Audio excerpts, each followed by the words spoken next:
कहानी की शुरुआत में हम कुछ लड़कियों को देखते हैं। पहली लड़की का नाम होता है इत्सुमी, दूसरी लड़की का नाम होता है सायूरी, तीसरी लड़की का नाम होता है रैन, चौथी लड़की का नाम होता है मिसाका, पांचवी लड़की का नाम होता है आरी और छठी लड़की का नाम होता है डियाना। आज इनकी स्कूल लाइफ का लास्ट सेमेस्टर होता है। तभी सायूरी कहती है कि मैंने तुम सबके लिए ताबूकी बनाया है और ये खाते खाते हम सब अपनी अपनी एक स्टोरी सुनाएंगे। टॉपिक होगी हमारी दोस्त इत्सुमी की मौत कैसे हुई। इत्सुमी इनकी ही ग्रुप की एक मेंबर हुआ करती थी, पर कुछ दिन पहले उसने अचानक से सुसाइड कर लिया और इसका रीज़न किसी को भी नहीं पता है। कहानी के लास्ट में हमें इसका रीज़न पता चल जाएगा। सबसे पहले कहानी रैन से शुरू होती है। रैन एक बहुत ही गरीब घर की लड़की होती है। उसको जैसे तैसे करके स्कूल में स्कॉलरशिप की मदद से एडमिशन मिल जाता है, लेकिन जैसे कि आप जानते हैं गरीबों का कोई दोस्त नहीं होता। कुछ दिनों बाद वो स्कूल के बच्चों से इत्सुमी और सायूरी की दोस्ती के बारे में सुनती है और वो भी सोचती है कि काश मैं भी इनकी दोस्त बन पाती, काश मैं भी इत्सुमी और सायूरी से मिल पाती। वह सोच ही रही होती है, तभी एक दिन सायूरी उससे खुद मिलने आ जाती है और कहती है कि तुम हमारे ग्रुप की मेंबर बन जाओ। रैन मान जाती है और फिर इत्सुमी रैन को अपने ग्रुप में लाती है, जिसमें सिर्फ ग्रुप के मेंबर्स ही आ जा सकते। लेकिन जब रैन रूम को देखती है तो वो हैरान हो जाती है, क्योंकि वो बहुत ही ज़्यादा सुंदर रूम था। तभी रैन ग्रुप के तीसरे मेंबर आरी से मिलती है, जो कि बहुत ही अमीर घर की होती है। रैन कहते हैं तुम्हारे शरीर से बहुत ही ज़्यादा अच्छी आ रही है। तभी आरी कहती है ये परफ्यूम मेरे पापा फ्रांस से लाए थे, जो कि जापान में नहीं मिलती। तभी रैन ग्रुप के चौथे मेंबर सायूरी से मिलती है, जो कि इत्सुमी की बचपन की दोस्त भी होती है। सायूरी बोलती है कि मुझे तुमसे मिलकर खुशी हुई। कुछ देर बाद वहाँ पे मिसाका भी आ जाती है, जो कि सिर्फ कुकिंग करती है और उसको खाना बनाना बहुत ही ज़्यादा पसंद होता है। तभी आरी कहती है कि अगर तुम्हें भी अगर ऐसा परफ्यूम चाहिए तो मुझे बता देना, मैं अपने पापा से कह के तुम्हारे लिए मंगवा दूंगी। ये सुनकर रैन थोड़ी खुश होती है। उसके बाद सभी मेंबर्स खाने के लिए सभी मेंबर मिसाका का बनाया हुआ केक खाने लगते हैं, जो कि बहुत ही ज़्यादा यमी होता है। वहाँ पे उनके बगल में ही एक यंग टीचर बैठा होता है जो उनसे कुछ साल ही बड़ा होता है।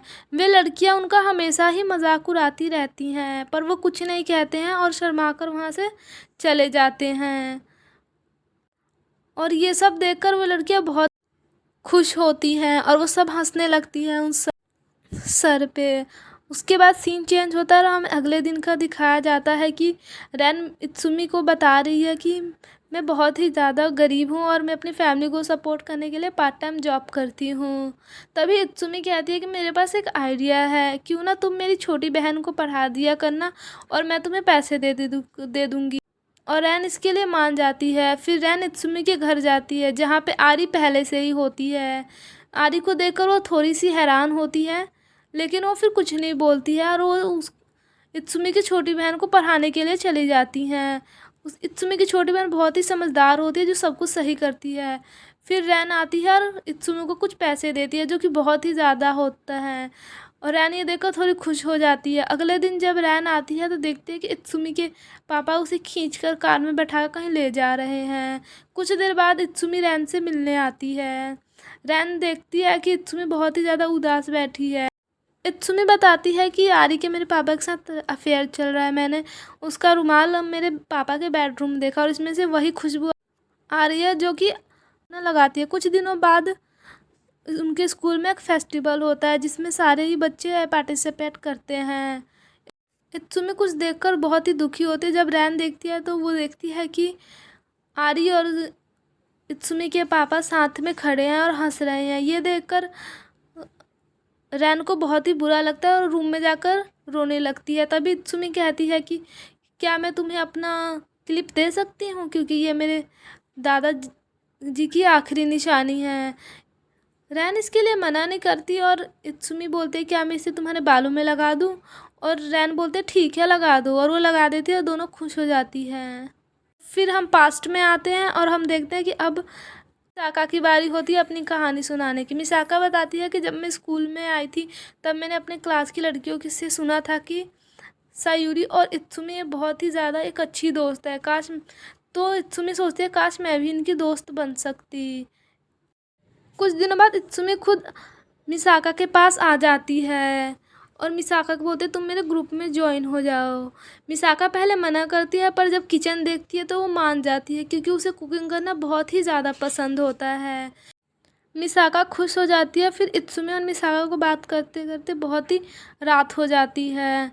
इत्सुमी कहती है कि क्या मैं तुम्हें घर छोड़ दूँ, पर मिसाका मना कर देती है। लेकिन जब वो जाती है तो देखती है कि उसके पापा का रेस्टोरेंट जल गया और ये देखकर वो बहुत ही ज़्यादा सैड होती है और रोने लग जाती है।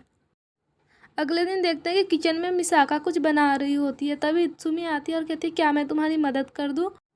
मिसाका मना नहीं कर पाती और बोलती है ठीक है तुम कर दो। फिर वो दोनों मिलकर केक बनाने लग जाती हैं। रात के समय इत्सुमी मिसाका को बताती है कि रैन ने मेरी दादी का क्लिप चोरी कर ली और मैं कुछ बोल भी नहीं पा रही हूँ और तुम उसे कुछ बोलना मत क्योंकि उसे बुरा लग सकता है, उसकी भी कोई मजबूरी होगी। फिर अगले दिन देखते हैं कि इत्सुमी बहुत ही ज़्यादा कमज़ोर हो चुकी होती है और डिनाना उसके शरीर का मसाज कर रही होती है और वो पूछते भी कि तुम आजकल इतनी कमज़ोर क्यों होती जा रही हो, पर इत्सुमी कुछ नहीं बताती और वो चुपचाप चली जाती। फिर हम देखते हैं कि डियाना कुछ पढ़ रही होती है, शायद वो नॉवल पढ़ रही होती है। डियाना कहती है हाँ मुझे जाना है, चलो ठीक है मैं जाती हूँ। उसके बाद सीन चेंज होता है और प्रेजेंट में आ जाते हैं और हमें सायूरी बताती है कि अब बारी है डियाना का अपनी कहानी सुनाने के लिए। तभी डियाना खड़ी होती है और कहती है कि ठीक है मैं तुम्हें अपना कहानी सुनाती हूँ, और वो अपना कहानी सुनाना शुरू करती है। और हम देखते हैं कि डियाना एक अफ्रीका में रहती थी अपनी बहन के साथ। तभी वो वहाँ पे इत्सुमी से मिली, वो दोनों बहुत ही अच्छी दोस्त बन गई। धीरे धीरे उन लोगों ने अपना टाइम स्पेंड करा, वो इतनी अच्छी दोस्त बन गई कि वो एक दूसरे के बिना रह नहीं पाती थी। फिर कुछ दिनों बाद इत्सुमी जापान आ गई और डियाना वहाँ पे अकेली रह गई। आते आते इत्सुमी ने डियाना को अपना डॉल दिया था और जब भी वो डॉल को देखती थी तो वो इत्सुमी को याद करती थी। फिर कुछ दिनों बाद डियाना की बड़ी बहन की डेथ हो जाती है और उसकी जगह पे डियाना को जाना पड़ता है स्कूल में। सीन चेंज होता है और दिखाया जाता है कि मिसाका कुछ बना रही है और डियाना पूछती है कि ये तुम्हारे हाथ पे कैसा निशान है। ये सुनकर मिसाका थोड़ी घबरा जाती है और वहाँ से वो रोती हुई चली जाती है। तभी इत्सुमी बताती है कि मिसाका के पिता की रेस्टोरेंट जल रही थी, तब इसको वो निशान आ गई थी जिसकी, और ये बात सुन के वो हमेशा उस दिन को याद करती है और उसे बहुत ही ज़्यादा बुरा फील होने लगता है। सीन चेंज होता है और हमें दिखाया जाता है कि फिर से इत्सुमी का शरीर का मसाज कर रही हैं मैं सभी मेंबर्स। सभी को ये थोड़ा सुनकर अजीब लगता है कि आजकल इत्सुमी बहुत ही ज़्यादा कमज़ोर रहने लग गई हैं। तभी डियाना कहती है कि आज मैं और इत्सुमी हम मंदिर जाएंगी, वहाँ पे हमें कुछ रिचुअल्स करने हैं। और मिसाका ये सब सुन लेती है और वो वहाँ से चली जाती है। फिर सीन चेंज होता है और हम देखते हैं कि सभी मेंबर साथ में बैठ के बातें कर रही हैं। तभी रैन कहती है कि मुझे शायद मिसाका तुम्हारे खाने की आदत हो चुकी है, क्योंकि जब मैंने तुम्हारी पहली बार खाई थी तो मैं इससे उल्टी हो गई थी, पर अब मुझे लगता है कि मैं खाने की अब आदत हो चुकी है। ये सुनकर आरी को थोड़ा अजीब लगता है, पर धीरे धीरे सब ठीक हो जाता है और सब खुश होते हैं। सभी हंस रहे होते हैं और बहुत ही ज़्यादा बातें कर रहे होते हैं। तभी आरी बताती है इत्सुमी को कि ये देखो तुम्हारे डैड ने मुझे ये नॉवल गिफ्ट करा है जो कि बहुत ही ज़्यादा पॉपुलर और अच्छा है। मैं इसको पढ़ूँगी और इसमें से कुछ सीखूँगी और अपने लिए नॉवेल्स भी लिखा करूँगी। फिर ये फिर इत्सुमी आरी को बताती है कि आज मैं और डियाना कहीं मंदिर जाने वाली हैं। ये सुनकर आरी को थोड़ा अजीब लगने लगता है और वो भी उनके पीछे पीछे चली जाती है छुप के, और देखती है कि इत्सुमी बेहोश है। और आरी देख के थोड़ा अजीब लगता है और मिसाका उसको लेकर आ रही है और इत्सुमी के गले पे कुछ निशान है और वो वहाँ से कुछ नहीं बोलती। तभी सीन प्रेजेंट में आता है और सायूरी कहते हैं कि तुम सबकी कहानी बहुत ही अच्छी है, पर अब तक हमें जितनी भी कहानियाँ सुनी ये सारी झूठ है, बल्कि जो अब मैं कहानी बताने वाली हूँ ये कहानी इत्सुमी ने मुझे खुद लिखकर बताई थी। ये सुनकर सारी लड़कियां हैरान हो जाती और बोलती है कि इत्सुमी ने क्या लिखा है, हमें भी सुनाओ। फिर कहानी शुरू करती है और कहानी प्रेजेंट में आता है और हम देखते हैं कि इत्सुमी टीचर के साथ सोई हुई है और हमें पता होता है कि ये उन दोनों का अफेयर बहुत पहले से चल रहा है। फिर कुछ दिनों बाद इत्सुमी और सायूरी दोनों ही जा रही होती हैं और कुछ बातें करते करते वो लोग जा रही होती हैं। तभी दोनों रूम में बैठ के कुछ बातें कर रही होती हैं। जब इत्सुमी जाती है तो देखती है कि कुछ लड़कियां होती हैं जो कि बहुत ही ज़्यादा खेल रही होती है। ये देखो वो सोचती है कि शायद मुझे भी अपने आगे पीछे कुछ चमचों की ज़रूरत है जो मेरी हमेशा तारीफ़ करते रहे। और वो उस दिन डिसाइड करती है कि मैं भी एक ग्रुप बनाऊंगी जिसमें लड़कियां रहेंगी और वो मेरी चापलूसी करती रहेंगी और मुझे हमेशा खुश रखेंगी। उसके बाद वो और इत्सुमी मिलकर दोनों ने वो ग्रुप बनाने का फैसला किया होता है और हमें पता चलता है बर्स आए हुए हैं वो सभी को ब्लैकमेल करके लाया गया है। जैसे कि आरी वो कभी भी खुद से नावल नहीं लिखा करती थी, वो हमेशा दूसरे के बुक से अपना नावल चुरा कर उसमें से लिख लिया करती थी। और ये बात इत्सुमी को पता चल गया और वो इसको ब्लैकमेल करने लगी और मजबूरी में आरी को आना पड़ा ग्रुप में, क्योंकि अगर वो नहीं आती तो वो सारी ये बातें सबको बता देती। ये सुनकर सभी हैरान हो जाते हैं। उसके बाद कहानी शुरू होती है डियाना की। डियाना को कुकिंग करना बहुत ही पसंद था, बट उसके पापा उसको कभी भी अपने रेस्टोरेंट में नहीं लेते थे क्योंकि वो हमेशा लड़कों को रखते थे। डियाना को इस बात से जलन होती थी और उसने ही अपने पापा की रेस्टोरेंट को जला दिया था और ये बात इत्सुमी को पता थी, इसलिए उसने उसे ब्लैकमेल करके ग्रुप में ले लिया। फिर बारी आती है रैन की। रैन एक गरीब घर की लड़की होती है पर वो लोगों की मदद नहीं करती है। वो जेंट्स वॉशरूम में जाकर लड़कों को सेड्यूस किया करती है और उसके पैसे लिया करती है। और ये चीज़ों को सारी चीज़ करते हुए इत्सुमी ने देख लिया होता है। फिर वो रैन को आकर ब्लैकमेल करने लगती है कि तुम मेरे ग्रुप में आ जाओ वरना ये बातें मैं सबको बता दूंगी। फिर तुम सोच सकती हो कि फिर तुम्हारा क्या होगा स्कूल में। फिर रैन को मजबूरी में आना पड़ जाता है ग्रुप में। फिर सीन चेंज होता है और हम देखते हैं कि इत्सुमी स्कूल के हॉल में आई हुई है और वहाँ पे आकर वो डियाना से मिलती है। डियाना से उसकी कुछ बातें होती हैं। उसके बाद इत्सुमी वहाँ से हंसती हुई चली जाती है और डियाना वहाँ पे परेशान ही खड़ी रह जाती है।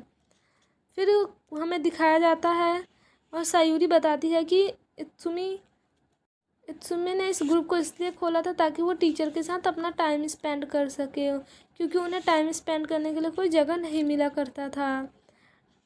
ये सुनकर सभी मेंबर थोड़ा शॉक हो जाते हैं कि ये कैसे हो सकता है।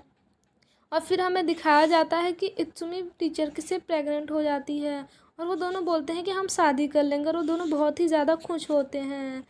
पर यह बात जब उनके पापा को पता चलता है तो वो टीचर को स्कूल से निकाल देते हैं और इत्सुमी को बोलते हैं कि तुम अबॉर्शन करवा लो और इसीलिए उसे खींच कर कार में बैठाते हैं और यहाँ से लेकर चले जाते हैं हॉस्पिटल और वहाँ पे उसका अबॉर्शन करवा देते हैं।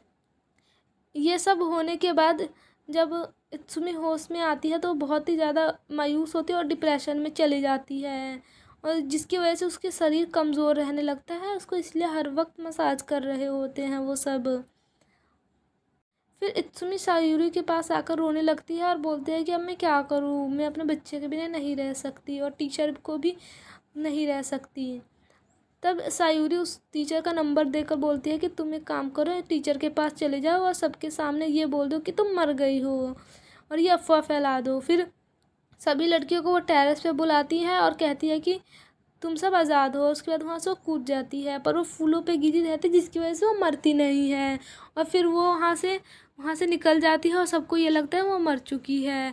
फिर कुछ दिनों बाद इत्सुमी सायूरी से मिलने आती है और उसको सब कुछ बताती है और क्योंकि इत्सुमी दोबारा प्रेग्नेंट हो गई थी वो बहुत ही ज़्यादा खुश होती है। तभी सायूरी को उससे जलन होने लगती है और वो क्या करती है, उसको चाय में जहर मिलाकर उसे दे देती है जिसकी वजह से उसकी मौत हो जाती है वहीं पे। ये सब जान के सब शॉक हो जाते हैं और सायूरी बताती है कि तुम लोग जब से ये जो ताबूकी खा रहे हो इसमें मैंने जहर मिला रखा है और इसमें के बॉडी के पार्ट्स हैं।